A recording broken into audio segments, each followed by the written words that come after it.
This week's doubleheader on Monday Night Football is a lot better than last week's, so let me just put it like that. Here we go. Week 3 Monday Night Football doubleheader preview. Here we go.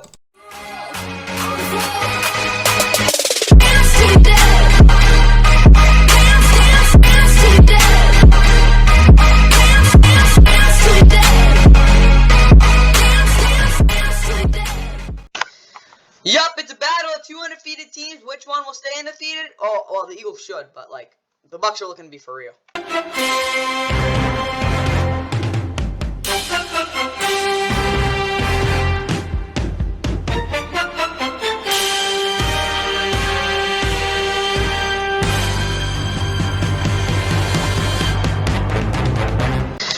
Yup, it's the Eagles and Bucs on Monday Night Football. It's game 1 of the doubleheader again. It is a battle of undefeated teams. Should be a really good game. Again, the Eagles 2-0. They haven't looked particularly great this season. Of course, they took care of business against the Vikings.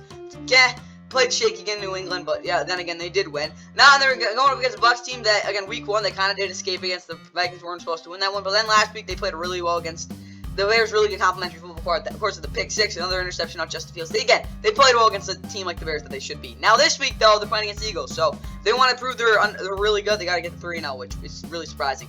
Again, it's on game starts at 7:15. You can think coverage starts at 7 o'clock on ABC. And it's also on ESPN Plus.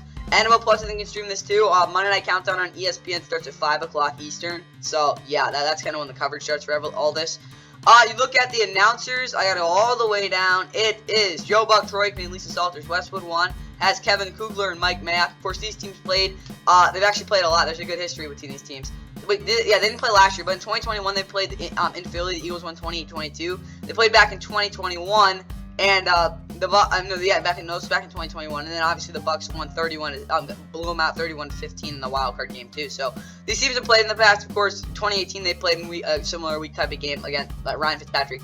Now Baker's looking to show they're not really a fluky team. The weather, it's gonna be let's say like 7 o'clock. So it's gonna probably really rain. It's gonna be pretty nasty weather again, pretty humid. So it's gonna be pretty hot too. It's not gonna be great weather for this game. I mean, I think it'll be probably a sloppy game, but I'm going to be honest, whatever run game looks better is going to win this. If the Eagles, Jalen Hurts, quarterback, Marcus Mariota is his backup. DeAndre Swift, Kenny Gainwell in the backfield. Boston Scott is out. Rashad Penny's also there. AJ Brown, Devontae Smith, the receiver. Quez Watkins is out. Olamide Zaccheaus is there as well. Dallas Goedert, Jack Stoll, tight end.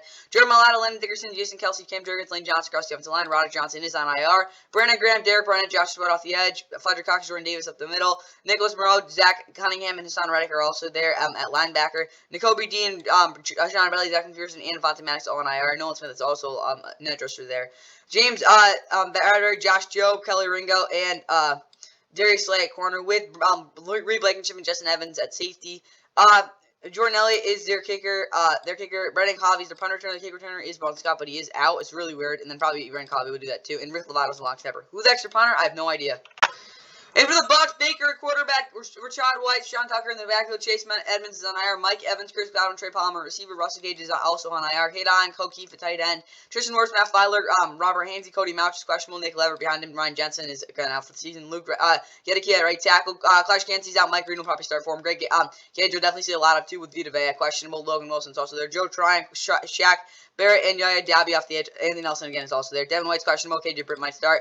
Servais Dennis is all, and of course they still have Levante David though. Jamel Dean, Christian Eisen, he's actually looked pretty good. Carl Davis, third is questionable. D. Dallin, you might have to play. Anthony Winfield Jr. and Ryan Neal at safety with Chase McLaughlin as your kicker, Jake Kamara as your punter, Devin Tompkins as your returner, and Zach Triner as your long snapper. And the Eagles offense, Jalen has to get rolling over the middle in the first.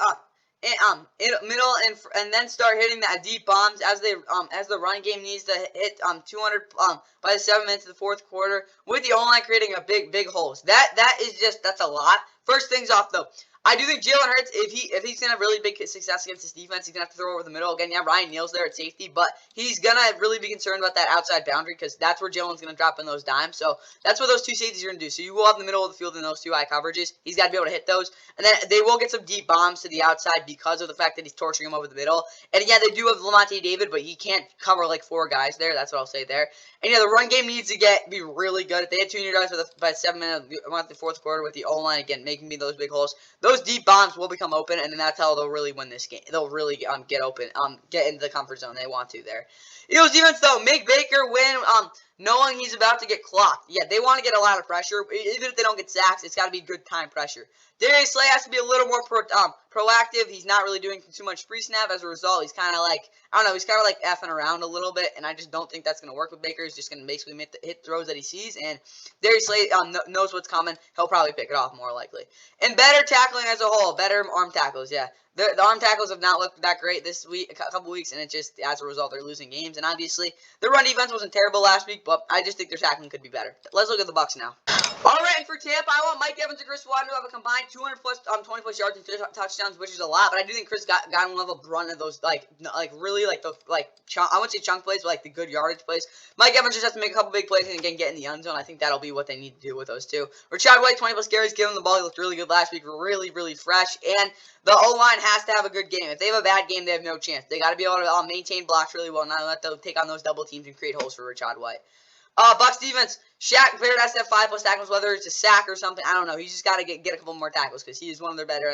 He's obviously their best edge guy for sure. Ryan Neal and Antoine Winfield Jr. have to be very careful of trying to read Jalen in zone because of how dangerous it is. That the corners are thin and the dynamic of Lamonte and AJ. Again, what I mean by that is Ryan Neal and Antoine Winfield Jr. are going to be the difference in this game for this secondary because their corners are going to get Carlton Davis is a little banged up. So if he goes up against Adrian Brown, he's not going to be the best. Like if it's like one-on-one in open space. So having that all in mind, though, I really do think these safeties have to play a really good game. Very careful though, because if Jalen is able to move them enough, he'll have those deep bombs with Devontae Smith and, of course, A.J. Brown. If he starts getting open there, that could get really ugly. So, Bucs defense, there's a lot of stuff you have to do because that's how I think you're keeping them in the game because offensively, they'll be able to move the football, I think, but it's definitely they don't want to have to go into a strip drop that game. Now, let's get to the second Monday Nighter game. This is not what you'd expect if you remember the Super Bowl 56 a couple years ago because these teams look a hell of a lot different nowadays.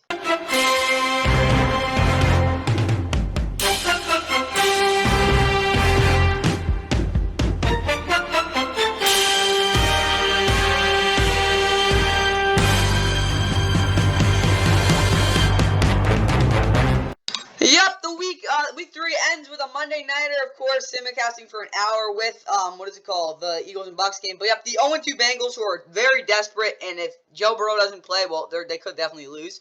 Against a really hopeful Rams team that, of course, went up until the end against the 49ers. So, I mean, I'm definitely thinking that my Rams are going to have a tough game. I don't think this will be an easy win by any means for them, but if they're able to get things going early, I do think we have a good shot because this Bengals offense hasn't been able to do anything so far this season, and as a result, of course, they're 0-2. Yeah, the Rams defense should be okay, though. Even though this is the worst, out of 3 defensive Ravens played, Bengals have played, this is by far the worst. The game's at 8:15 on ESPN Deportes, ESPN2. I don't know why it's on ESPN2. There's really no point. It's also on NFL Plus, ESPN app streaming as well. You can watch it on basically everything. Announcing it will be Chris Fowler, Dan Orlovsky, Louis Riddick, and Laura Roach. I actually thought it was Jeremy Fowler. It's actually Chris Fowler, my bad. First guy their #1 guy for college football. Kevin Harlan, Kurt Warner are on the call for Westwood 1. You look at the weather. It's pretty good football weather. I mean, there's really nothing notable about it. Maybe a little cloudy in the skies. That's about it. Yeah, of course, these teams played the Super Bowl 56. The Rams, of course, won 23-20 to get their second Super Bowl championship. My bad. And obviously, these teams met back in 2019 as well. Bengals were 0-8 at that 0-7 at that point, and yeah, the Rams won. If they had Cooper Kupp, I do think the Rams would have played even better. But who knows? Maybe Puka Nacua has a big game. That's what I got for this game. Though, let's look in the Rams starting lineup. For the Rams, Matt Stafford, the quarterback. Brett Evans is back up with Stetson Bennett still being out. Kyron Williams, Ronnie Rivers, Zach Evans in the backfield. Puka Nacua is questionable, though. He should be good, though. We'll see, though. Ben Skoranek, Tutu Howard, Van Jefferson, receiver. Cooper Kupp is out for another game, and then a game after that. Hunter Long, O'Shane Mathis, and Jason Taylor, the second all on IR as well. Tyler Higbee, Preston Hopkins, Davis Allen on tight end. Joe Nope, Steve Avila, Brian Allen, Tremaine Akram Jr., Rob Saban sound across the offensive line. Oh, why is Albert Jackson here? I really don't know what they're doing there. Jonah Williams, Bobby Brown III, and Aaron Donald up the middle with Byron Young, Christian Roseman, and Jake Hummel off the edge. Michael Hoyt and Jack Van Luckenberg off the edge. Christian Roseman and Ernest Jones, a linebacker. Darian Kendrick, Kelly Witherspoon, Duke Shelley, Kobe Durant at corner with Rush East and Jordan Fuller at safety. Brock Maher is their kicker. Ethan Evans is their punter. Puka Nacua, again, questionable punt returner. Kyron Williams is kick returner, and Alex Ward is the long snapper.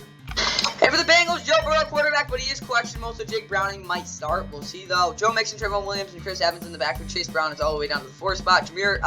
Jamar Chase, T against Tyler Boyd, receiver. Urson Jr. is doubtful, so Drew Sample might start. He probably will. Orlando Brown Jr., Cordell Wilson, Ted Karras, Alex Kappa, Jonah Williams across the offensive line. Devin Cochran is on IR, as well as Devonish Maxwell, Sam Hubbard, Cam Sample, Joseph Osai, Trey Hendrickson off the edge, BJ Hill and DJ Reader are the defensive tackles with Logan Wilson, Jermaine Pratt, and Keem Davis Gaither, a linebacker. Shelby Hutze, Gigi Turner the second, Mike Hill and Cam Taylor Britt at corner, Dax Hill and Nick Scott are the safeties. Evan McPherson is your kicker, your punters, Brad Robbins. Charlie Jones and Chris Evans are your returners, and Khaled Dominus is your long snapper. All right, now for the keys of the game. Gonna wrapping this Monday Night Football preview up again. What I want for this Rams offense is no more than 12 targets for Buga because his legs are gonna fall apart. There's no way you can give a guy 15 freaking targets a game. Kyrie Williams 20 plus carries. Give him the ball more. I do think they'll be able to have some success in the run game. I really do think that's so they'll move the ball well and keep up the motion because I really like what they're doing there, especially with Tutu out. It's working out really well. And same pass designs on third and down because they're really working out well. Again, these receivers can just run sharper routes on those curls. They'll have a really good third down percentage. Defensively, they'll approach the receivers carefully because again, you don't really have the personnel to really actually guard these guys one-on-one. No press, man. You'll get destroyed, and you just can't make it that easy on this offense. And obviously, Daniel Tennant 3 plus pass defense. I still want to see him aggressive at least. And Kyle Witherspoon on Jamar Chase because he has looked pretty good as that number 1 for the Rams, at least on the boundary. Time for the Bengals. And for a desperate football team, if they break it down to just basically running the football, I think that will help them out a lot. I do think they'll be able to get a lot more yardage because of that, which, again, I do think that's how they're going to win this football game. I don't see them putting up 30 points or anything like that. I mean, they absolutely could, but, yeah, 200 plus rushing yards, I really do think they need to run the ball a lot. And, yeah, 40 plus minutes possession will limit taking the air out of the football, really make it hard for this Rams offense to want to do what they want to. So, yeah, this Bengals offense having the ball for a lot of time would be huge, too. Bengals even 3 plus turnovers. That's not going to be super easy to do, but I do think they'll be able to get them if they really play well. And, bring the blitz and don't let Tutu get to his spot on crossers because if he does, he will break big on a couple of those plays because you really don't have the corners. They really keep up with him. I mean, Chidobe Awuzie can, but not always there. And yeah, they got to bring the blitz because Matt Stafford there, he's gonna have to get the ball out closer. So again, Tutu can't get to those spots. And with that, that's all I got for the Week 3 Monday Night Football special doubleheader preview. Again, I hope you guys enjoyed the games. And yeah, again, wrapping up Week 3. Yeah, see ya for the recap tomorrow. Game. Fitzpatrick. Going deep to Deshaun Jackson on the first play from scrimmage. The former Eagle is inside the 10 and takes it all the way 75 yards for a Buccaneers touchdown. Deshaun Jackson still has so much speed at 31 years old. Man, couldn't ask for a better start if you're the Tampa Bay Bucs.